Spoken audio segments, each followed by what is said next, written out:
நம்ம விதிய உண்மையாலுமே நம்மால மாத்த முடியுமா? இது ஏதோ இன்னைக்கு நேத்து வந்த கேள்வி இல்லைங்க.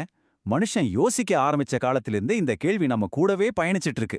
நம்ம வாழ்க்கைய ஏற்கனவே எழுதப்பட்டதா, இல்ல அத மாத்தி எழுதுற பேனா நம்ம கையில இருக்கா? வாங்க, இதுக்கான பதில இன்னைக்கு தேடலாம். ஆனா ஒரு சுவாரஸ்யமான விஷயம் என்னன்னா, இவ்ளோ பெரிய கேள்விக்கு பதில் இல்லாம இல்ல. பல 100 வருஷத்துக்கு முன்னாடியே ஒரு மகாமுனிவர் நமக்காக ஒரு தெளிவான வழிய காட்டிட்டு போயிருக்காரு. அது ஏதோ பெரிய தத்துவம் மட்டும் இல்ல, நம்ம வாழ்க்கைய நாமளே செதுக்கிக்க ஒரு பிராக்டிக்கல் கைடு. இந்த ஞானத்துக்கு பின்னாடி இருக்கிறது யாருன்னு பார்த்தா நம்ம தமிழ் மாமுனிவர் அகத்தியர் தான். அவர் நமக்கு கொடுத்திருக்கிற 9 வழிகாட்டுதல்கள் நம்ம விதிய நாமளே வடிவமைக்கிறதுக்கான திறவுகோள்கள்னு சொல்லலாம். சரி, வாங்க இத பத்தி இன்னும் ஆழமா பார்க்கலாம். அகத்தியரோட இந்த வழிகாட்டுதல்களை நாம எப்படி பார்க்கலாம்னா, ஒரு நல்ல விதியை உருவாக்கிக்க நாம என்னன்னா செய்யணுங்கிற கேள்விக்கான பதிலா பார்க்கலாம். இறைவன் நம்ம கிட்ட இருந்து எதை எதிர்பார்க்கறான் அப்படிங்கறத புரிஞ்சுக்கிட்டாலே நம்ம வாழ்க்கை பாதை தானா சரியாயிடும் இல்லையா? ஆக இதெல்லாம் வெறும் கட்டளைகள் கிடையாது, நம்மள நாமளே மாத்திக்கிறதுக்கான ஒரு ப்ளூ பிரிண்ட், ஒரு வரைபடம்னு வச்சுக்கோங்களேன். வாங்க இந்த பயணத்தை நாம ஒன்னா சேர்ந்து ஆரம்பிக்கலாம். இதுதான் அகத்தியர் சொன்ன அந்த 9 வழிகாட்டும் நெறிமுறைகள். ஒரே பார்வையா பார்க்கும்போது இது ஒரு பெரிய லிஸ்ட் மாதிரி தெரியலாம். ஆனா இதுக்குள்ள ஒரு ஆழமான அமைப்பு இருக்கு. இதை நம்ம 3 தனித்தனி பாகங்களா பிரிச்சு புரிஞ்சுக்கலாம். இந்த பயணம் எங்க தொடங்குதுன்னா, நம்மள சுத்தி இருக்கிற உலகத்தோட நாம எப்படி பழகுறோங்கிறதுல இருந்துதான். சரி, முதல் பகுதிக்குள்ள போலாம். நம்மளோட அடித்தளம், அதாவது நம்ம உறவுகளை எப்படி கையாள்றோம், நம்ம நடத்தை எப்படி நம்ம உலகத்தை உருவாக்குதுங்கிறத பத்தி தான் இது. இதுல எனக்கு ரொம்ப பிடிச்ச விஷயம் என்ன தெரியுமா? இந்த வரிசை தான். பாருங்க, இது நம்மளோட ரொம்ப நெருக்கமான வட்டத்துல, அதாவது நம்ம குடும்பத்திலிருந்து தொடங்குது, அப்புறம் கொஞ்சம் கொஞ்சமா விரிஞ்சு கடைசியில எல்லா உயிர்களையும் தன்னோட அரவணைப்புக்குள்ள கொண்டு வருது. நம்ம கருணையின் வட்டத்தை மெதுவா பெருசாக்கிற ஒரு அழகான படிநிலை இது. முதல் கொள்கையே பாருங்க, நம்மளோட தொடக்கம், அதாவது நம்ம தாய் தந்தையரை கொண்டாடுறது தான் முதல் படின்னு அகத்தியர் சொல்றாரு. நம்ம வேர்களை நம்ம மதிக்க ஆரம்பிக்கும் போதுதான் நம்ம கிளைகள் வலிமையா வளர முடியும். யோசிச்சு பாருங்க, இந்த 4வது கொள்கை நம்ம கிட்ட என்ன ஒரு பெரிய மனமாற்றத்தை கேக்குதுன்னு. இதுதான் உண்மையான பச்சாதாபம் இல்லையா?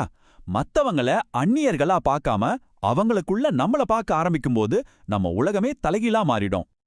இது 5வது கொள்கையும் 7வது கொள்கையும் ரொம்ப அழகா ஒண்ணு சேர்க்குது. எல்லா உயிர்களையும் நம்ம சொந்தமா நினைக்க ஆரம்பிச்சுட்டா, கருணைங்கிறது நம்ம செய்யற ஒரு செயல் இல்ல, அது நம்மளோட இயல்பாவே மாறிடுது. அது நம்ம கிட்ட இருந்து தானா வெளிப்படும். சரி, வெளியுலக உறவுகளை பத்தி பார்த்தாச்சு. இப்போ பயணம் உள்நோக்கி திரும்புது. நம்ம பயணத்தோட 2வது கட்டம், சுயத்தை ஆளுதல். இதுதான் உண்மையான உள்முக வேலை. இங்க 3 முக்கியமான உள்நிலைகளை பத்தி பேசுறாரு. 1 தாராளமான மனப்பான்மை, 2வது உள் அமைதி, 3வது அசைக்க முடியாத நேர்மை. இந்த 3ம் தான் நம்மள நாமளே ஆள்றதுக்கான தூண்கள். கோபப்படாதே. ஆஹா, சொல்ல எவ்வளோ ஈஸியா இருக்கு. ஆனா நமக்குள்ள இருக்கிற மிகப்பெரிய எதிரியே இந்த கோபம் தான். அதை கட்டுப்படுத்துறது எவ்வளோ கஷ்டம்னு நம்ம எல்லாருக்குமே தெரியும். இதை மட்டும் ஒருத்தர் சாதிச்சிட்டா அதுவே ஒரு மிகப்பெரிய சாதனை தான்.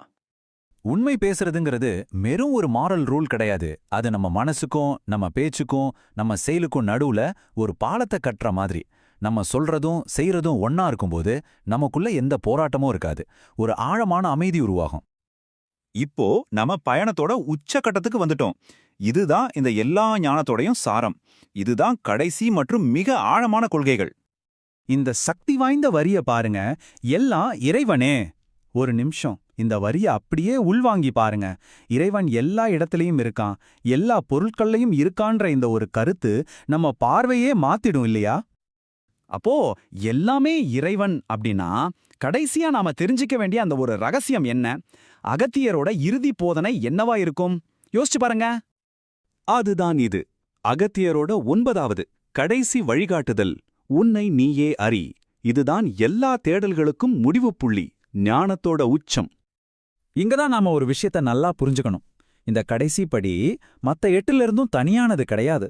இதுக்கு முன்னாடி சொன்ன 8 கொள்கைகளையும் நாம சரியா கடைபிடிக்க ஆரம்பிக்கும்போது இந்த 9வது நிலை தானா வந்து சேரும்.